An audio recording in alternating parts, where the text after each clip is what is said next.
Hello दोस्तों, आज सो stock prediction में आपका स्वागत है। गुड मॉर्निंग दोस्तों। आज शनिवार है, शनिवार 16 अप्रैल 2022। मैं प्रेडिक्शन बोलने जा रहा हूँ 18 अप्रैल 2022 यानी कि सोमवार के दिन के लिए। दोस्तों क्या हो सकता है सोमवार के दिन?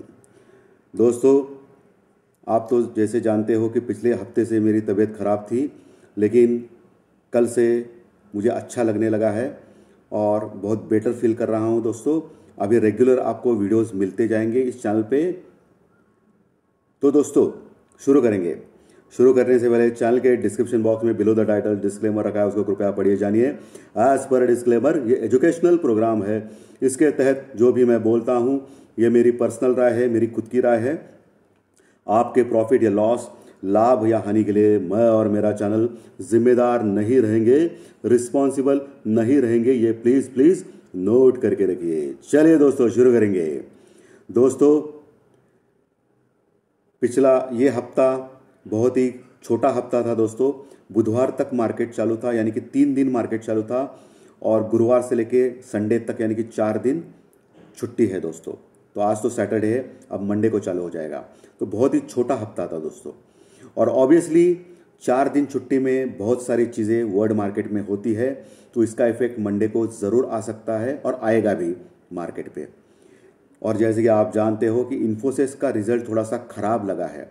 खराब इन सेंस अच्छा ही लगा है, लेकिन जो एक्सपेक्टेशन जो होता है दोस्तों, वो एज पर एक्सपेक्टेशंस नहीं हुआ है।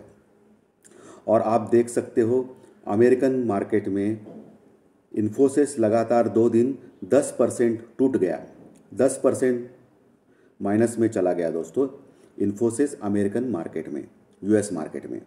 तो क्या मंडे को हम लोग 10% माइनस में देख सकते हैं इन्फोसिस को? ये ख्याल आपके मन में आया रहेगा। और इन्फोसिस जैसे आपको मालूम है कि निफ्टी 50 का दिग्गज शेयर है, उसका जो वेटेज है वो ज़्यादा है। तो क्या मार्केट यानी निफ्टी गिर सकता है बहुत बड़ा 400-500 पॉइंट का? ये भी आपके मन में ख्याल आया रहेगा। तो दोस्तों इन्फोसिस का वेटेज ज़्यादा है, इसमें कोई दोहरा नहीं, संदेह नहीं है। और अभी एसजीएक्स निफ्टी जो दिखा रहा है वो वही दिखा रहा है दोस्तों। आपको दिखने के लिए एसजीएक्स निफ्टी सिर्फ 30 पॉइंट माइनस दिखा रहा है, लेकिन एसजीएक्स निफ्टी कितने पे दिखा रहा है ये देखिए, 17,300 के ऊपर दिखा रहा है एसजीएक्स निफ्टी। और हम लोग कहाँ क्लोज हो गए? हम लोग बुधवार के दिन क्लोज हो गए 17,475, 17,475 के पास क्लोज हो गए, यानी कि पौने 200 पॉइंट, लगभग 200 पॉइंट माइनस में एसजीएक्स निफ्टी दिखा रहा है। और ये क्या होता है एसजीएक्स निफ्टी? ये फ्यूचर के प्राइसेस होते हैं, यानी कि लगभग 250 पॉइंट माइनस में हम लोग दिखा रहे हैं एसजीएक्स निफ्टी, यानी कि 17,475 के पास हम लोग क्लोज हो गए, तो 17,200 के पास दिखा रहा है स्पॉट प्राइस में एसजीएक्स निफ्टी। ओके दोस्तों, ये मान के चलिए 200 से 250, यानी कि हम लोग लगभग 200 से 250 पॉइंट माइनस में अभी चल रहे हैं अभी एट प्रेजेंट। जो 4 दिन का जो छुट्टी था, जो ग्लोबल मार्केट, इन्फोसिस का रिजल्ट, ये सब कुछ हम लोगों ने फैक्टर इन कर रहा है। तो मंडे को 200-250 पॉइंट माइनस में खुलेगा मार्केट, ये मन में आना स्वाभाविक है दोस्तों। तो ये इन्फोसिस का जो रिजल्ट है वो फैक्टर इन कर रहा है मार्केट। लेकिन ये मत भूलिए दोस्तों कि आज शनिवार के दिन क्या है, एचडीएफसी बैंक का रिजल्ट है दोस्तों। और जैसे कि आपको मालूम है कि एचडीएफसी बैंक का वेटेज भी बहुत ही ज़बरदस्त है बैंक निफ्टी और निफ्टी में। और उसके साथ अगर एचडीएफसी बैंक का रिजल्ट आज दमदार आ गया, बहुत ही बढ़िया आ गया, तो नेचुरली दोस्तों बैंक निफ्टी ज़बरदस्त उछलेगा। और बैंक निफ्टी उछलेगा तो उसमें जो वेटेज के जो बाकी के स्टॉक है, एक्सिस बैंक, आईसीआईसीआई बैंक, ये भी ऊपर आएंगे। और उसके साथ एचडीएफसी बैंक का भाई एचडीएफसी लिमिटेड, जिसका वेटेज बहुत ही बड़ा है निफ्टी में, वो भी बढ़ेगा। तो ऑटोमेटिकली क्या होगा, जो अभी 200-250 पॉइंट माइनस में दिख रहा है निफ्टी, वो फ्लैट टू पॉजिटिव या फ्लैट टू माइनस ओपन हो सकता है, अगर एचडीएफसी बैंक का रिजल्ट अच्छा आया तो आज के दिन। और दोस्तों जैसे कि आपको मालूम है कि एचडीएफसी और एचडीएफसी बैंक पिछले कई दिनों से लगातार गिर रहे हैं। मर्जर की न्यूज़ आने के बाद बढ़े थे, लेकिन बाद में लगातार गिर रहे हैं। तो उसमें शॉर्ट कवरिंग बहुत ही ज़बरदस्त आ सकती है अच्छे रिजल्ट के कारण। तो नेचुरली एचडीएफसी भी बढ़ेगा, क्योंकि एचडीएफसी बैंक और एचडीएफसी का जो मर्जर का जो न्यूज़ था उसका कोई अनाउंसमेंट एचडीएफसी बैंक के रिजल्ट में अगर एचडीएफसी ग्रुप ने किया तो उसका पॉजिटिव ट्रिगर हो सकता है निफ्टी में। तो हम लोग फ्लैट टू पॉजिटिव या बहुत ही अच्छा पॉजिटिव भी ओपन हो सकते हैं। और जनरली देखा गया है कि आईटी में जो इन्फोसिस था वो पिछले कई दिनों से लगभग 10-12% गिर गया है दोस्तों, लगातार नीचे आ रहा है। और एडीआर जो है वो 10% माइनस दिखा रहा है। वो फैक्टर इन है दोस्तों एज पर प्राइस में इन्फोसिस के। तो मुझे नहीं लगता कि वो 10% गिरेगा। अगर इन्फोसिस 10% भी गिरेगा सोमवार के दिन तो तुरंत वो कवर हो सकता है और 2-4% या 5% माइनस में वो रह सकता है दिन भर, या 2-3% माइनस में रह सकता है। तो नीचे से कवर हो सकता है इन्फोसिस, ऐसा मुझे लगता है। और उसके साथ एचडीएफसी बैंक और एचडीएफसी ने अगर रैली चालू की ना दोस्तों सोमवार के दिन, अगर आज का रिजल्ट अच्छा आया तो हम लोग 200-300 पॉइंट प्लस में भी खुल सकते हैं और मेंटेन कर सकते हैं। ठीक है दोस्तों, ये सबसे इंपॉर्टेंट चीज़ मैंने बोली आपको। लेकिन all depends on HDFC bank result tonight. आज शाम को जो एचडीएफसी बैंक का रिजल्ट आएगा उसके ऊपर डिपेंड है मार्केट की कंडीशंस और दशा और दिशा। ठीक है दोस्तों। तो दोस्तों दूसरी एक चीज़ होगी, जो 2-3 दिन हमारा छुट्टी था, तो बुधवार को और गुरुवार को अमेरिकन मार्केट ओपन थे। फ्राइडे को तो गुड फ्राइडे का छुट्टी सभी वर्ल्ड में था, ऑलमोस्ट सभी जगह। तो बुधवार और गुरुवार के दिन, स्पेशली गुरुवार के दिन क्रूड ऑयल के प्राइसेस बढ़ गए दोस्तों। जो क्रूड ऑयल $100 के आसपास था बुधवार के दिन, 100-105 में बीच में था, वो अभी $110 हो गया है दोस्तों। ये थोड़ा ख़राब है मार्केट के लिए, हमारे मार्केट के लिए, क्योंकि क्रूड ऑयल के बड़े इंपोर्टर हम लोग हैं, तो इसका थोड़ा सा ख़राब इम्पैक्ट हमारी इकोनॉमी के ऊपर पड़ सकता है। ठीक है दोस्तों। वैसे रशिया हमको 30% डिस्काउंट से दे रहा है, लेकिन 100% हम लोग रशिया से नहीं ले सकते हैं ना दोस्तों। दूसरे कंट्री से तो हमको डिस्काउंट नहीं मिल सकता है, जो गल्फ के कंट्रीज़ है, ठीक है, सऊदी अरेबिया वगैरह। तो थोड़ा सा $110 के आसपास वो थोड़ा ख़राब चिन्ह है। रशिया और यूक्रेन के फ्रंट में क्या चल रहा है, तो एज इट इज़ बहुत ही ज़बरदस्त वॉर चल रहा है, लेकिन उसका कोई इफेक्ट इतना नहीं है। जब तक ये न्यूक्लियर वॉर या दूसरा कंट्री इसमें भाग नहीं ले सकता है तब तक कोई कुछ नहीं हो सकता है। ये फैक्टर इन कर रहा है सब मार्केट, ग्लोबल मार्केट में, उसका कोई इम्पैक्ट नहीं पड़ेगा। अगर वॉर रुक गया तो इसका इम्पैक्ट पड़ेगा पॉजिटिवली, वो अलग बात है, ये तो सबको मालूम है। और दोस्तों इन्फ्लेशन का जो खतरा है, महंगाई दर, ऑल ग्लोबल मार्केट में कमोडिटी के रेट्स बहुत ही बढ़ रहे हैं। सो ज़बरदस्त महंगाई दर बढ़ रही है। इससे क्या होता है कि इंटरेस्ट रेट बढ़ाने के लिए बैंक देखती है। और जैसे आपको मालूम है कि अमेरिका में इन्फ्लेशन बढ़ने के कारण अमेरिकन मार्केट बीच में टूट गया था, ये तो आपको मालूम है। लेकिन थर्सडे के सेशन में इतना कुछ प्रॉब्लम नहीं आया, अमेरिका फ्लैट टू नेगेटिव ही क्लोज हो गया, flat to positive, flat to negative, इतना कुछ नहीं हो गया दोस्तों। लेकिन इन्फ्लेशन का खतरा हमारे इंडिया के ऊपर भी है। महंगाई बहुत बढ़ रही है, तो हो सकता है हमारा reserve bank of India interest rate बढ़ा सकता है। तो इंटरेस्ट रेट बढ़ गया तो हमारा मार्केट भी थोड़ा सा नीचे आ सकता है, फिर से कवर हो सकता है, लेकिन आने वाले दिनों में, अभी तक डिक्लेरेशन नहीं है। जब अगली मीटिंग आएगी तो हो सकता है। तो ये थोड़ा खतरा हमारे ऊपर है अभी दोस्तों, इन्फ्लेशन बढ़ने का और आरबीआई का रेट इंटरेस्ट बढ़ाने का। ठीक है दोस्तों। पुट कॉल रेशो क्या बोलता है?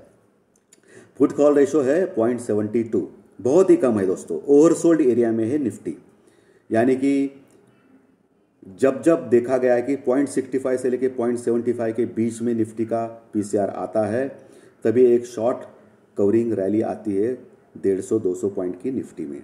बहुत बार देखा गया है और इस चैनल के माध्यम से मैंने बहुत बार आपको आगाह भी किया है कि अभी शॉर्ट कवरिंग आएगी, और आ गई है दोस्तों। आप देख सकते हो मंगलवार बुधवार का भी मेरा दोपहर का अपडेट, मार्केट अपडेट में, तो टोटली ओवरसोल्ड है, अभी कुछ बचा नहीं है निफ्टी में। तो इसके लिए मुझे लगता है ये सब कुछ ऑपरेटर लोगों की चाल है। सबको मालूम है कि एचडीएफसी बैंक का रिजल्ट अच्छा आने वाला है, इन्फोसिस का खराब आने वाला है, एचडीएफसी बैंक के साथ एचडीएफसी बढ़ेगा। तो मुझे लगता है एज पर ये सब कुछ सिनारियो जो पुट कॉल रेशो का भी है, तो मंडे को मार्केट पॉजिटिव रह सकता है, ऐसा मुझे लगता है दोस्तों। मैं गलत भी हो सकता हूँ, लेकिन मुझे लगता है। ओके, क्योंकि सबको निगेटिव सेंटीमेंट में जानबूझ के बैठाया गया है बुधवार के दिन, और बहुत सारे लोगों ने पुट भी लिया रहेगा और जानबूझ के मार्केट को नीचे रखा गया दोस्तों, क्योंकि जनरली देखा गया है। और आप देख सकते हो कि जब जब वीकली सेटलमेंट का दिन होता है, यानी कि गुरुवार का दिन होता है, तभी मार्केट इग्नोर करता है। ओके, ग्लोबल जो भी आउटलुक हो उसको देखता नहीं है, खुद का जो सेटलमेंट जिधर कॉल राइटिंग पुट राइटिंग होती है, ओपन इंटरेस्ट बिल्टअप होता है, अकॉर्डिंग टू दैट वो मूवमेंट होता है वीकली एक्सपायरी के दिन। वैसे ही हो गया दोस्तों, बुधवार के दिन वीकली एक्सपायरी के दिन बहुत सारे एडजस्टमेंट होती है। तो ग्लोबल मार्केट पॉजिटिव था दोस्तों बुधवार के दिन जब हम लोग क्लोज हो रहे थे, लेकिन तभी भी हम लोग माइनस में क्लोज हो गए। क्यों हो गए? क्योंकि वीकली एक्सपायरी के दिन मार्केट किसी का सुनता नहीं है, वो बात है, और बहुत सारे लोग पुट में बैठ गए। तो ये थोड़ा गड़बड़ है, और बहुत सारे लोगों को लगा रहेगा कि इन्फोसिस का रिजल्ट माइनस में है तो बहुत अच्छा फायदा हो सकता है। और अभी एसजीएक्स निफ्टी भी लगभग 200-250 पॉइंट माइनस में दिखा रहा है स्पॉट प्राइस पे। ओके, तो अभी सब कुछ डिपेंड है एचडीएफसी बैंक के रिजल्ट के ऊपर सैटरडे के दिन। तो पुट कॉल रेशो 0.72 ओवरसोल्ड है, तो निफ्टी के लिए अच्छी बात है, बुल्स के लिए अच्छी बात है। इंडिया विक्स ऑलरेडी 18 के नीचे गिर गया, ये भी अच्छी बात है, बुल्स के लिए बहुत ही बढ़िया बात है। एडवांस टू डिक्लाइन रेशो, बढ़ने वाले शेयर की संख्या भी ज़्यादा है घटने वाले से, क्योंकि आप लोग देख सकते हो पिछले हफ्ते मिड कैप और स्मॉल कैप में बहुत ही अच्छी रैली आ गई, और जो चुनिंदा जो निफ्टी 50 के दिग्गज शेयर थे उनको जानबूझ के नीचे रखा गया है दोस्तों। और आप देख सकते हो कि एफआई कंटिन्यूस बेच रहा है। बुधवार के सेशन में भी एफआई ने 2000 करोड़ का माल बेचा है दोस्तों। ये बुरी खबर है बुल्स के लिए, यानी कि बेचना फिर से चालू किया है एफआई ने। लेकिन डीआई ने 1400 करोड़ का माल खरीदा था, लगभग, मैं बोल रहा हूँ 1450 के आसपास का माल खरीदा था। तो डीआई तो सपोर्ट कर रहे हैं, लेकिन एफआई कंटिन्यूस बेच रहा है। इसके लिए हमारा मार्केट ऊपर के लेवल पे सस्टेन नहीं हो रहा है। बीच में तो एफआई ने अच्छा खरीदा, बाइंग चालू की थी, लेकिन अचानक क्या हो गया मालूम नहीं, एफआई भी कंटिन्यूस बेच रहा है। ये थोड़ा खराब चीज़ है बुल्स के लिए।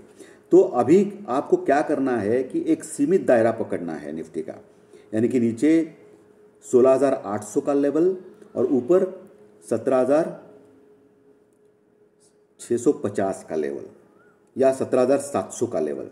ये मोटा मोटा आप देखिए, तो 16,800 से 17,700 ये 900 पॉइंट का जो रेंज है वो सबसे इंपॉर्टेंट है दोस्तों। इस रेंज में नीचे अगर ब्रेकडाउन हो गया तो नीचे मार्केट आ सकता है, और ऊपर अगर गया तो मार्केट हम लोग 18,000 तक भी जा सकते हैं। निफ्टी कहाँ क्लोज हो गया? निफ्टी 17,500 के नीचे क्लोज हो गया दोस्तों बुधवार के दिन, मात्र 54.54 पॉइंट माइनस में 17,475 के पास। और बैंक निफ्टी 37,500 के नीचे क्लोज हो गया, जो इंपॉर्टेंट सपोर्ट का लेवल था।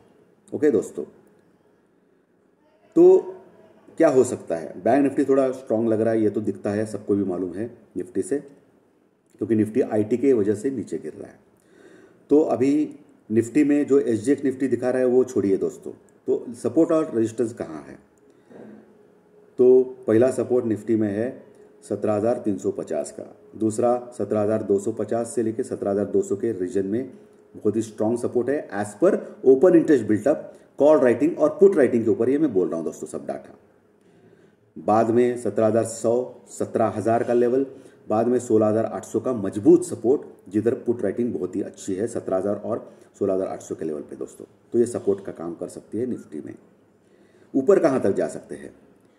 ऊपर हम लोग दोस्तों अभी के इसमें 17,650 से लेकर 17,700 का लेवल टफ रेजिस्टेंस का लेवल है, जहां कॉल राइटिंग बहुत ही हो गई है। 17,800 का लेवल भी कॉल राइटिंग की अच्छी है। 17,800 और 850 का लेवल बहुत ही स्ट्रांग रेजिस्टेंस का लेवल रहेगा दोस्तों निफ्टी में, क्योंकि वहाँ ज़बरदस्त कॉल राइटिंग हो गई है। और 18,000 लेवल तो आपको मालूम है, 18,000 से 18,050 का लेवल बहुत ही स्ट्रांग रेजिस्टेंस लेवल रहेगा निफ्टी को ऊपर जाने के लिए, क्योंकि वहाँ कॉल राइटिंग बहुत ही हो गई है। ओके दोस्तों, पुट राइटर्स भी बहुत अच्छे क्वांटिटी में है, 17,500 से लेकर 17,800 तक, क्योंकि उनका अभी भी कॉन्फिडेंस है कि मार्केट गिरेगा नहीं, तो कॉल राइटर्स को वो फाइट दे रहे हैं, ये अच्छी बात है। बैंक निफ्टी 37,500 के नीचे क्लोज हो गया। पहला जो रेजिस्टेंस रहेगा वो 37,650 का रहेगा दोस्तों बैंक निफ्टी में, उसके बाद 37,850 का, उसके बाद 38,200 का, और नीचे दोस्तों 37,200 का एक अच्छा सपोर्ट है, उसके नीचे 37,000 का, उसके नीचे 36,800, उसके नीचे 36,500 और 36,000 ये सपोर्ट्स रहेंगे बैंक निफ्टी में दोस्तों। तो 37,500 के नीचे क्लोज हो गया बैंक निफ्टी और 17,500 के नीचे क्लोज हो गया निफ्टी। तो ये सपोर्ट रेजिस्टेंस लेवल है। जैकपॉट शेयर कौन सा हो सकता है? तो मुझे लगता है अगले हफ्ते जैकपॉट शेयर हो सकता है HDFC बैंक। 1460 1464 के आसपास क्लोज हो गया बुधवार के दिन। लगातार पिछले कई दिनों से HDFC बैंक गिर रहा है दोस्तों। लगभग 10 से 15% का करेक्शन ऑलरेडी आ चुका है। टेक्निकल चार्ट्स के ऊपर ओवरसोल्ड एरिया में है, तो 100 150 200 पॉइंट का वो शॉर्ट कवरिंग दे सकता है HDFC बैंक। आपको क्या करना है? आपको मात्र 1590 1590 का एक स्टॉप लॉस लगाना है। अभी फिलहाल 1464 के ऊपर क्लोज हो गया है, तो आपको 1390 का स्टॉप लॉस लगाना है। 1390 का एक स्टॉप लॉस लगाना है 1390 का। अभी का जो क्लोजिंग है वो 1464 के आसपास है। ओके दोस्तों, तो अगर नीचे मिलता है तो नीचे लीजिए, अगर ऊपर मिलता है तो वेट कीजिए थोड़ा करेक्शन आने के लिए। अगर मंडे के दिन गैप अप होता है तो थोड़ा वेट कीजिए। तो उसके जो मुझे लगता है कि वो 1650 तक जाने का प्रयास कर सकता है HDFC बैंक इस एक्सपायरी में, क्योंकि ऑलरेडी 1464 के आसपास क्लोज हो गया है। 200 पॉइंट गेन दे सकता है, प्रोवाइडेड आपको स्टॉप लॉस भी लगाना है 1390 का। और इतना बड़ा टारगेट से देखने का नहीं है। जो भी आपको 2-5% 6% अगर ऊपर मिलता है तो प्रॉफिट बुक करके निकलिए, क्योंकि ये मार्केट अभी कैसा हो रहा है, ये अनसर्टन मार्केट है। इन्फ्लेशन रेट ज़्यादा है, कमोडिटी के रेट बढ़ रहे हैं, रशिया यूक्रेन का प्रॉब्लम चल रहा है, अनसर्टेनिटी है दोस्तों मार्केट में, ग्लोबल मार्केट में। कुछ भी कभी भी कुछ भी हो सकता है। क्रूड ऑयल बढ़ रहा है, तो आपको 2-5% का, अगर 2-3% का भी अगर फायदा हो गया तो HDFC बैंक से निकल जाइए। ये मेरा जैकपॉट स्टॉक हो सकता है अगले हफ्ते के लिए दोस्तों, होगा HDFC बैंक। लेकिन प्रॉपर स्टॉप लॉस लगाइए और छोटा सा प्रॉफिट मिलने के बाद भी निकलिए। तो सेल ऑन राइज का मार्केट अभी लग रहा है थोड़ा सा, जब तक ये स्टेबल नहीं होता है तो ये ध्यान रखिए दोस्तों। तो आज के कंटेंट अच्छे लगे रहेंगे ऐसा मुझे लगता है, क्योंकि मैंने बहुत कुछ रिसर्च करके, बहुत कुछ डाटा जमा के मैंने आपको ये सब कुछ बोला है, और ये सब कुछ माइंड में स्टोर करके बोला है दोस्तों। मैं कभी बोर्ड नहीं देखता हूँ, कभी कोई नोटबुक लेके बैठता नहीं हूँ दोस्तों कि जिसके ऊपर लिखता है वो पढ़ के सुनाऊँ। ये सब कुछ अंदर से आती है, क्योंकि 30 साल का एक्सपीरियंस है। और हर दिन इस चैनल पे 3 से 4 वीडियोस आते हैं। टेक्निकल चार्ट डाटा पॉइंट्स के वीडियो के साथ आपको ज्योतिष शास्त्रीय प्रेडिक्शन भी मिलता है। ओके, फाइनेंशियल एस्ट्रोलॉजी के ऊपर, जो मैं कल बोलने जा रहा हूँ सोमवार का प्रेडिक्शंस का। तो जो नए दर्शक है उनको मैं बोलना चाहता हूं कि 25,000 सब्सक्राइबर के पास हम लोग नज़दीक आ गए हैं। बहुत ही ज़बरदस्त ये फाइनेंशियल एस्ट्रोलॉजी का चैनल है, जिसमें टेक्निकल चार्ट डाटा पॉइंट्स के भी एनालिसिस होते हैं, प्री मार्केट रिपोर्ट भी मिलता है आपको। कभी कभी मैं दोपहर के मार्केट का अपडेट भी देता हूं और फाइनेंशियल एस्ट्रोलॉजी भी बोलता हूं दोस्तों। तो ये एकमात्र चैनल है जो रनिंग सक्सेसफुली और 25,000 के आसपास सब्सक्राइबर हो गए दोस्तों। तो नंबर 1 चैनल है।